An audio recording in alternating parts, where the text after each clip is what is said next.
Good morning, afternoon or evening, wherever you are. I'm Paul Clark and welcome to my studio. Now, let me know in the comments below if you're fed up with that introduction. I've had a few people say perhaps it's time for a change, so let me know. Anyway, what have I got for you lovely people today? Well, a couple of weeks ago, we visited the beautiful place of Scotney Castle.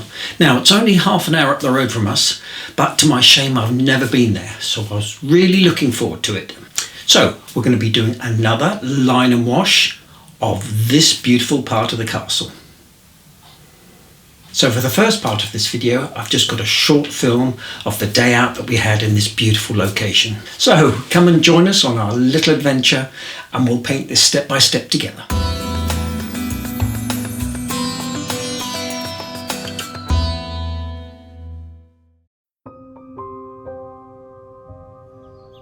So around every corner there was an amazing scene with potential for a great painting, and we were just so lucky with the weather. Although today's tutorial was painted back at the studio from a photo I took on the day, I can't recommend enough the importance of sketching and painting outdoors. It really is the best way to observe and understand what you're looking at that you can't get from a flat photograph. And besides, what better way is there to spend your day?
And a well-deserved drink at the end, with everyone having a lovely painting and a memory to take home with them.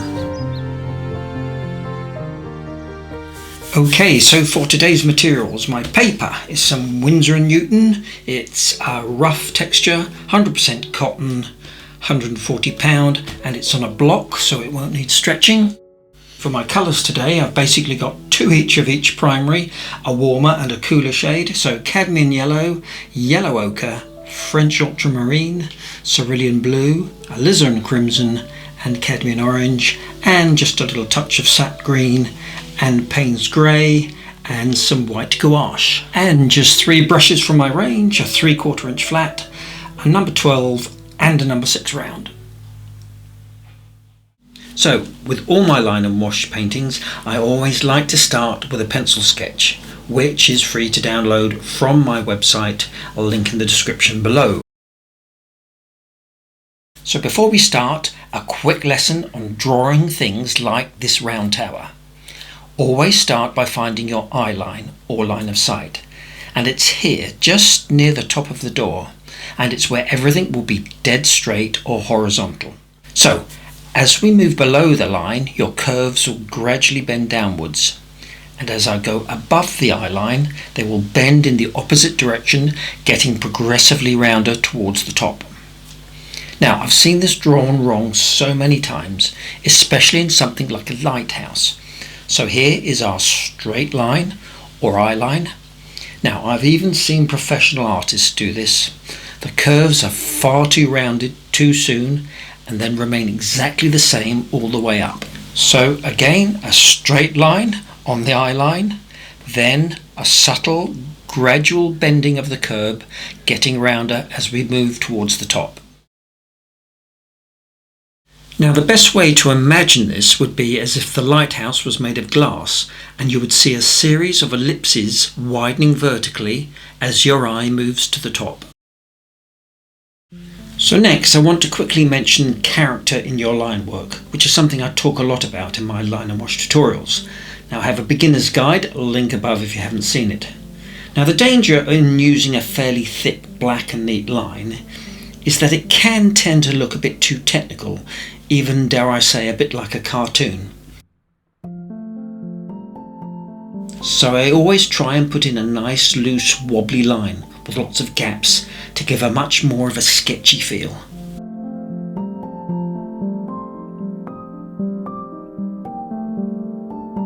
Which brings me on to this artist. In fact, he's an architect, Ptolemy Dean. I know, it's spelt with a P. No, me neither. Now he takes the wobbly line onto a whole new level. His drawings are incredibly accurate with spot-on perspective, yet the looseness of the line work adds real character and takes them right away from looking anything like architects' drawings.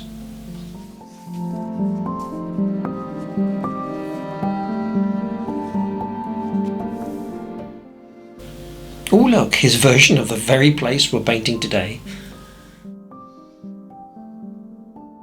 So the pen I'm using today is a Staedtler permanent fine marker, but any marker will do as long as it's waterproof.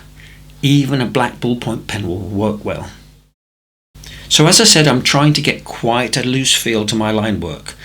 Now I'm speeding up this section as I think it would be a little bit boring for you to watch every line. But it took me about 20 minutes to complete.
Okay, so what I'm using now is a Pentel Ultrafine.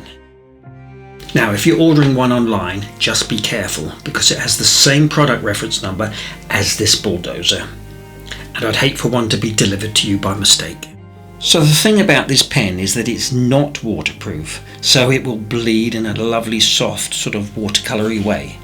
So I'm only going to apply it in the odd place here and there just to get an interesting effect. So make sure it's all dry and then rub out all the pencil with a soft eraser. So I'm going to mask out the water lilies with some masking fluid. It'll just make painting the water so much easier. Next, as usual, I'm wetting with clean water the sky, and a flat brush is perfect for going around those straight edges. Then with my number 12, this is a mix of French Ultramarine and Cerulean blue for just a nice simple one colour sky. And I'm fairly sure we didn't see a cloud all day.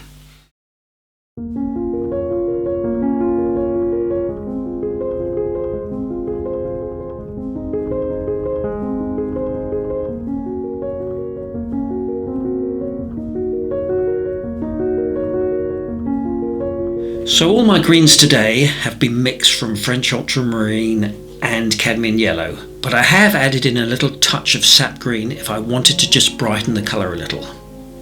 Now there are far too many mixes to list them all, but just experiment with your blues and your yellow combination. So I'm using quite a bluey green for the distant trees, with a much darker value along the bottom, and also dropping in some warm values with a touch of cadmium orange. So this green has a much more yellowy hue, and I've also added in a touch of sap green to brighten it a little. And then dropping in Wet in Wet, a darker, more bluey green. I always find this a nice relaxing way to work, as you've done all the hard work already with your pen.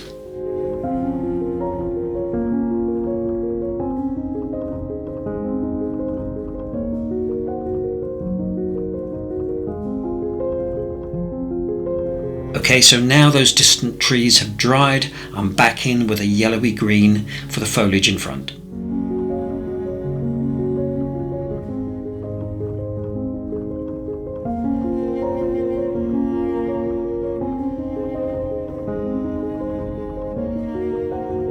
Next for the castle tower, and I'm wetting with clean water, then dropping in a quite light value of Payne's grey just on the right to get a nice soft blend to white.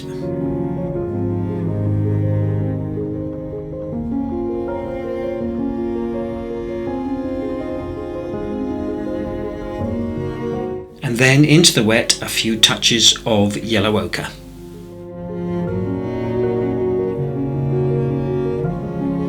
Then all this stonework, again some yellow ochre, and while it's still wet, just dropping in a touch of burnt umber.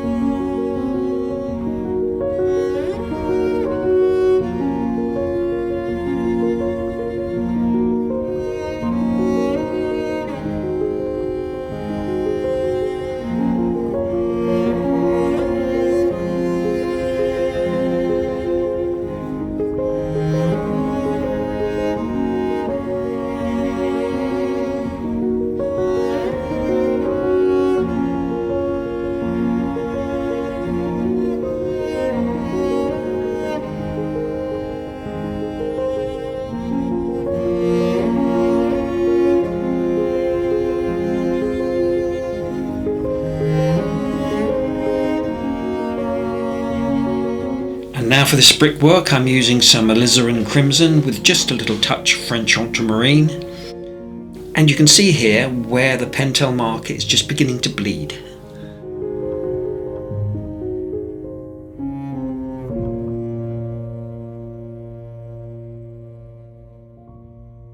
In here with just a little touch of cadmium orange.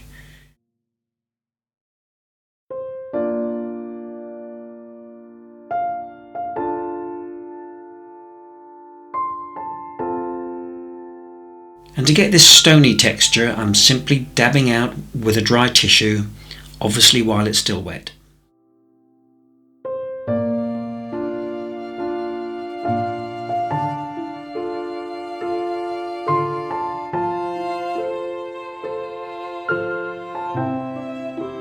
Same colour again. And then let's just drop in a little French Ultramarine.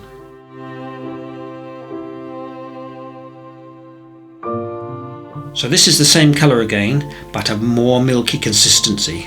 Just add more pigment into your mix.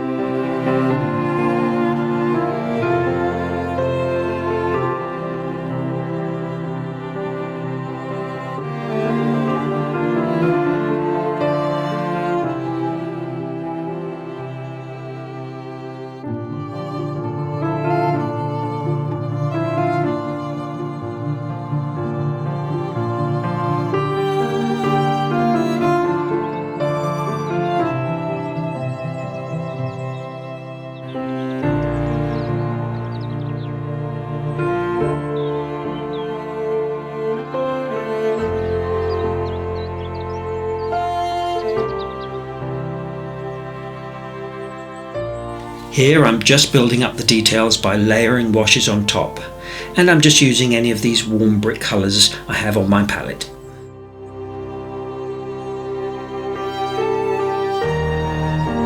Now for these tiles I'm using a mix of burnt umber and cadmium orange.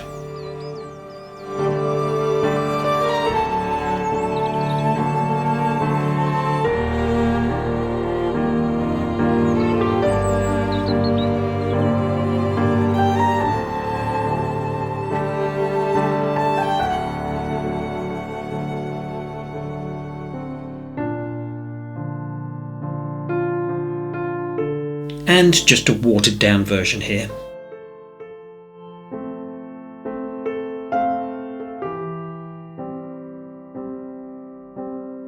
Now for these lovely shadows across the tower, I'm using my number 6 brush, and this is a 50-50 mix of French Ultramarine and Payne's Grey. And this colour will work well for all the shadows across the painting.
Same colour again, but a much thicker consistency to get even darker shadow value. Okay, so a few facts about Scotney Castle. Now the original part of the old castle dates back to 1378. Now the manor house at the top of the hill was built around 1830, and its owner, Edward Hussey III of course, had the idea to transform the old moated castle into a ruin to form a picturesque backdrop to the landscape gardens. And that's what we're painting today.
So next I'm just coming in with a little watery burnt umber to add some details to the stonework and brickwork.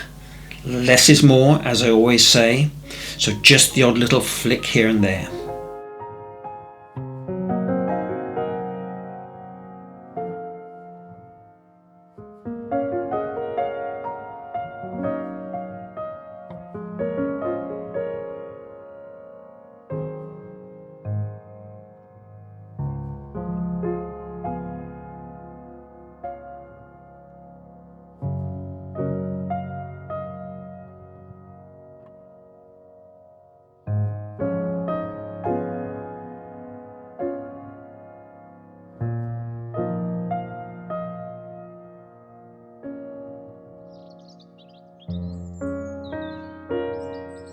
Next, a white pastel pencil for a few highlights and further details.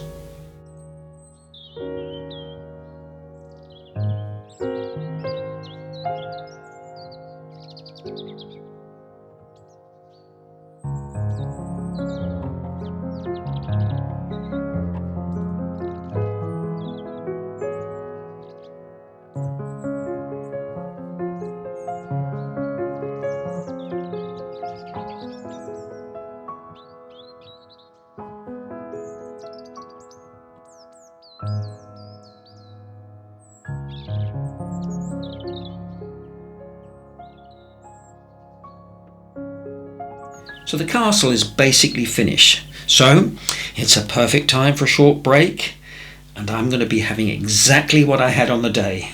Some salted caramel ice cream. Very good. Okay, so now for the fun and the reflection in the water. So I start by wetting the whole area with clean water, making sure I get it all nice and wet. Next, drop in all the matching colours to above. Now I suggest you have all these pre-mixed and ready to go, as you need to work quite fast to get that blurry wet in wet effect, which is so effective in water reflections.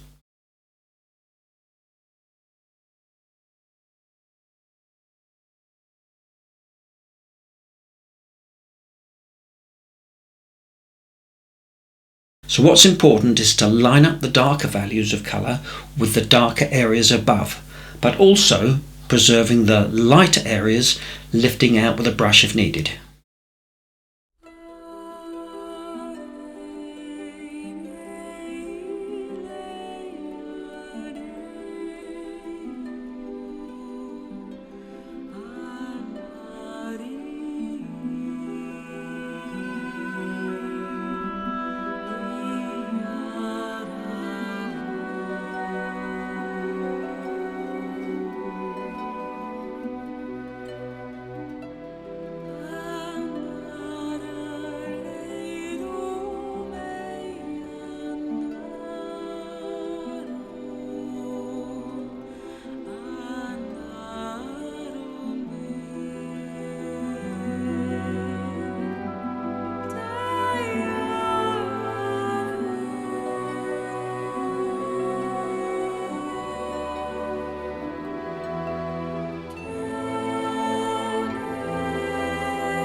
Now once I've got all the colours laid down, I'm lifting my board to nearly vertical to let the paint run down, and even giving a light spray to keep the paint moving.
When this is dried, I'm simply adding in a few touches of the bright green.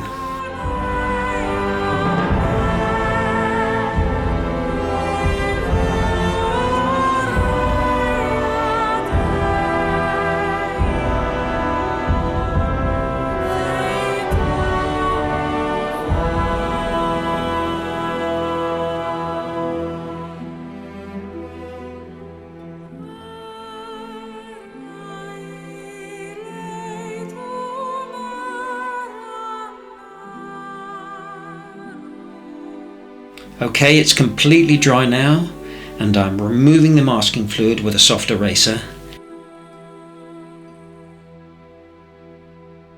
Then in with that yellowy green and just a little touch of cadmium orange for the lilies.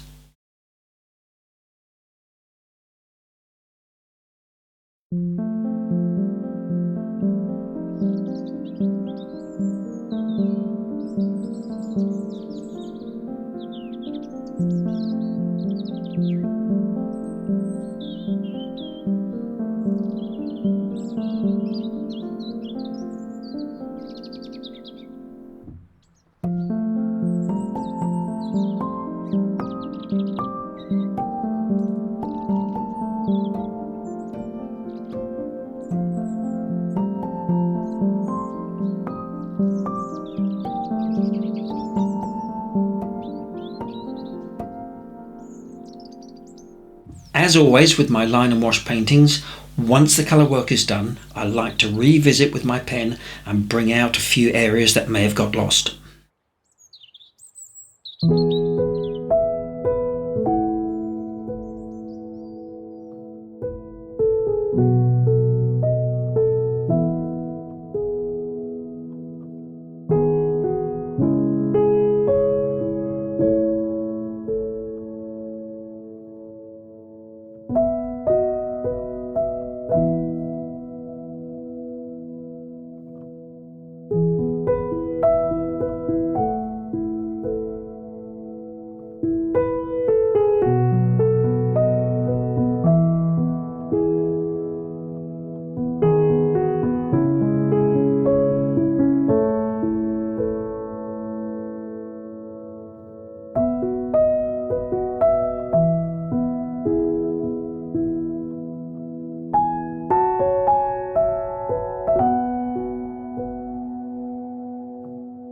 And of course I like to finish with a few touches of white gouache to give that little bit of detail and sparkle.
There we go, we're all done.